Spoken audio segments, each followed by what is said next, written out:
14-year-old. Samir was a storm in human form. He was always in trouble. Fights at school, staying out late, skipping classes. You name it, he did it. His teachers were at their wits' end, and his parents felt like they were losing him. The school, in a last-ditch effort, decided to try something different. They sent him to a retired teacher, a man named Mr. Shrestha, for mentorship. Samir dreaded it. He imagined hours of boring lectures, finger-wagging, and stern warnings about his future. He dragged his feet to the old man's house, ready for a battle of wills. But when he arrived, there were no lectures, no scolding.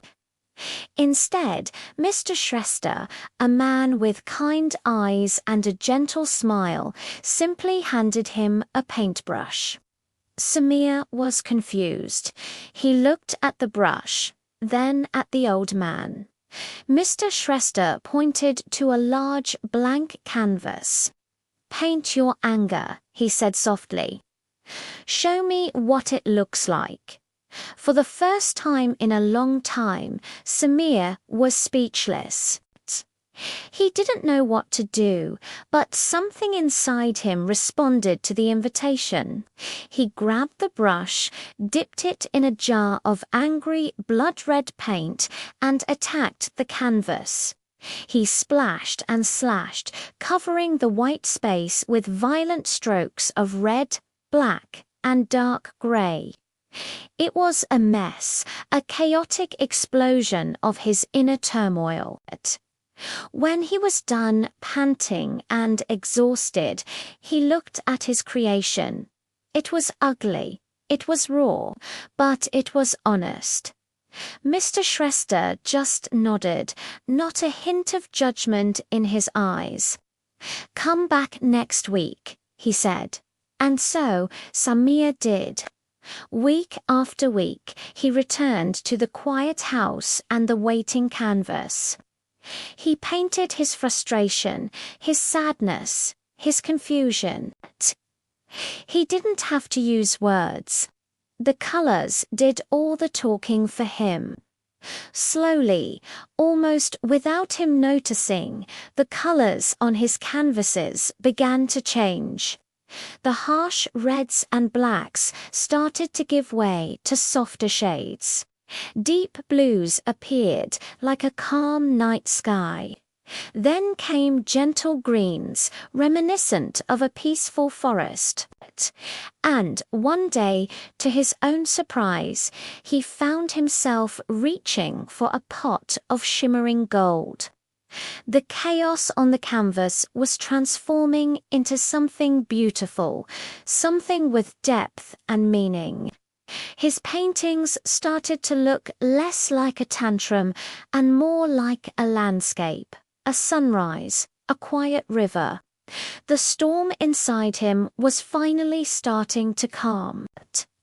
One sunny afternoon, after finishing a painting filled with warm yellows and soft oranges, Samir put down his brush and turned to the old man who had been sitting quietly in the corner. As always, "Mr. Shrestha," he began, his voice barely a whisper. "Why do you help me? Everyone else gave up on me. Why didn't you?"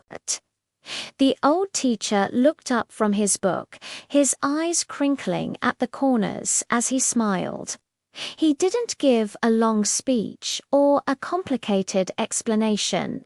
His answer was simple, yet it held the weight of a lifetime. "Because someone once helped me," he said, his voice filled with warmth and gratitude. "When I was your age, I was lost, just like you. A kind soul showed me a different path. They gave me a chance when no one else would. I'm not doing anything special, Samir. I'm just passing it forward." Those words hit Samir with the force of a tidal wave. It wasn't about duty or a school program. It was about a simple, powerful act of human connection, a chain of kindness stretching back through time. It was a debt being repaid, not to the person who gave it, but to the next person who needed it.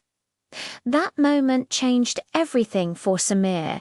He realized that the paintbrush Mr. Shrestha had given him was more than just a tool for art. It was a tool for healing. It was a key that unlocked the prison of his own anger. Inspired by this profound lesson, Samir's life took a new direction. The boy who was once the school's biggest problem became a leader. He started a peer mentoring group, using art and conversation to help other kids who were struggling just like he had been. He showed them how to paint their anger, their fear, and their hopes. He became the someone who helped. The cycle of kindness started long ago with a stranger helping a lost boy, continued through Mr. Shrestha, and now through Samir. It rippled outwards, touching more and more lives, proving that one small act of paying it forward can truly change the world. Thank you for watching. If this story moved you, please like, share, and subscribe for more content that inspires. See you next time.